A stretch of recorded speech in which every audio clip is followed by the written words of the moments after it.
कि अमीरों का भारत होगा और गरीब जो है पिस जाएगा, खत्म हो जाएगा, गरीबों की कोई औकात नहीं होगी। ये चाहते हैं कि इस तरह से 150 करोड़ की आबादी में 100 करोड़ को ये खत्म करके सुंदर बनता है कि नहीं बनता, सौंदर्यीकरण होता है कि नहीं होता, क्योंकि सौंदर्यीकरण के नाम पे यतिकर्मन या ये जुगी जुगड़ी पे बुलडोजर चल रहा है। जर्नलिस्ट महोदय, ये बीजेपी सरकार एक तरफ कहती है कि जहां होगा झुग्गी, जहां अनऑथराइज लोग बैठे हैं, गरीब बैठे हैं, वहां हम उनको मकान बना के देंगे। बहुत सारे वादा करते हैं और फिर उनको रिवेंज लेने के लिए, बदला लेने के लिए कि दूसरी पार्टी को ये वोटर हैं, इन लोगों ने वोट दे करके 22 लोगों को दिल्ली में जिता दिया, मेरे को 70 क्यों नहीं दिया। तो बदले की भावना से अगर सरकार काम करती है और गरीबों को बुलडोजर चला करके उनके रहने का ये तपिश भरा हुआ गर्मी में परेशान करती है, तो ये बहुत दुखद है। एक तरफ कहती है कि मैं इनको मकान दे रहा हूं, दुकान दे रहा हूं, और उखाड़ रही है। तो ये हम सब जनता और सामाजिक कार्यकर्ता और अन्य पार्टियां जानना चाहती है कि आपने इनको मकान कहां दिया, आपने इनको दुकान कहां दिया, आपने इनको रोजगार कहां दिया, आपने इनको जो राहत देनी थी 2500 रुपया वो कहां दिया, अन्य सुविधाएं कहां दिया। और एक बदले की भावना से इनको उखाड़ रहे हैं, ये उचित नहीं है, इस पे रोक लगनी चाहिए। और इस तरह से आप अपने ही पांव, जो 28 साल के बाद आप सत्ता में आए थे, पुनः आपको यह सत्ता गंवाना ना पड़ जाए, आपको नगर निगम में बहुत बुरी तरह से मात ना खाना पड़े और आने वाले विधानसभा लोकसभा में भी आपको उखाड़ फेंका ना जाए, इस बात का ध्यान रखिए। मोदी जी, मोदी है तो मुमकिन है, गरीबों की आह मत लीजिए, गरीबों को बसाइए, सहारा दीजिए। ये जनता का टैक्स का पैसा है।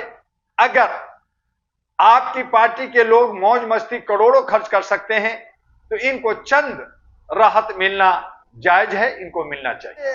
जहां तक एक्शन की बात है, कांग्रेस के वक्त में ही प्लान बना था, फिर आम आदमी भी बनाया, लेकिन उसमें रुकावट इसलिए आई या रोक करके रखा कि गरीबों को जब तक पुनर्वास ना दे दी जाए, घर ना दे दी जाए, तब तक हम उनको उजाड़ेंगे नहीं। और इसीलिए बहुत सारे बाजारों में रेहड़ी पट्टी की संख्या बढ़ी, आपका बैटरी रिक्शा का संख्या बढ़ी, जिसको बैटरी रिक्शा जाने नहीं देते थे, रिक्शा कहीं एक दूसरे से जाने नहीं देते थे। तो ये सारे गरीबों के लिए बहुत सारे काम हुआ।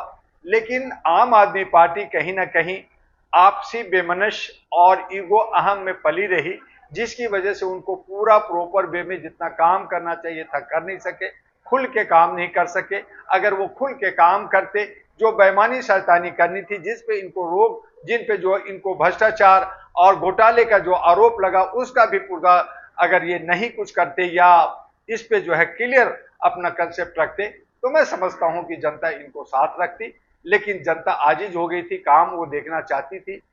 और इस उम्मीद से कि जो नया सरकार, जो सेंट्रल में सरकार है बीजेपी, वो अगर दिल्ली में भी होगी तो बेहतर हमें सहारा मिलेगा। लेकिन 100 अभी 10-15 दिन हुए हैं और ऐसी सूरत में हम तपिश में मर रहे हैं, गरीबों की आह ले रहे हैं, हमारा बुलडोजर घर से उखाड़ा जा रहा है, दुकान रेहड़ी पटरी उखाड़ा जा रहा है, जिससे ये हफ्ता 200 करोड़ हर महीना ये वसूल करते हैं। आज इनको उखाड़ कर करके ये 2 लाख करोड़ कमाना चाहते हैं। अडानी अंबानी और न जाने किस किस को इसको दे करके इसको क्या करेंगे।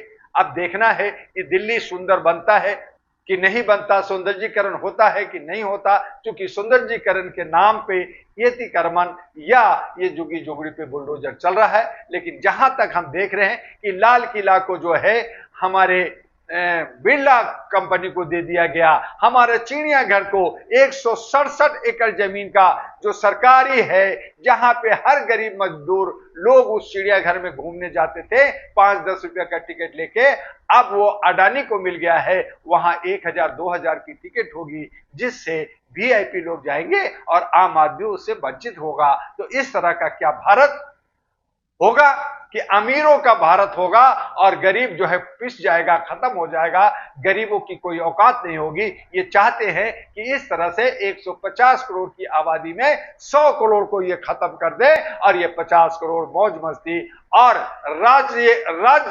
राजा की तरह ये राज करे। तो जनता इतना मूर्ख नहीं है, जन क्रांति लाएगी, आवाज उठाएगी और अपना हक लेगी। अगर नहीं मिला तो छीन लेगी। महोदय, आप जो सत्ता में है और जो विपक्ष में है, सब चोर चोर मौसेरे भाई हैं, सब जो है एक ही हमाम के आदमी हैं, सब लूट खसोट में लगे हैं। एक छोटे छोटे नेता, छूट भाई ये नेता जो बीजेपी हैं, कांग्रेस के हैं, बाकी हैं, ये सब देश को और जनता को लूट रहे। ये किसी के हक में काम करेंगे? ये किसी की भलाई में काम करेंगे? जब तक जन क्रांति नहीं आएगा, जब तक जनता का सरकार नहीं बनेगा, जनता का डायरेक्ट प्रत्यक्ष रूप से जब तक सत्ता में हक और अधिकार नहीं मिलेगा, किसी को हक नहीं मिलेगा।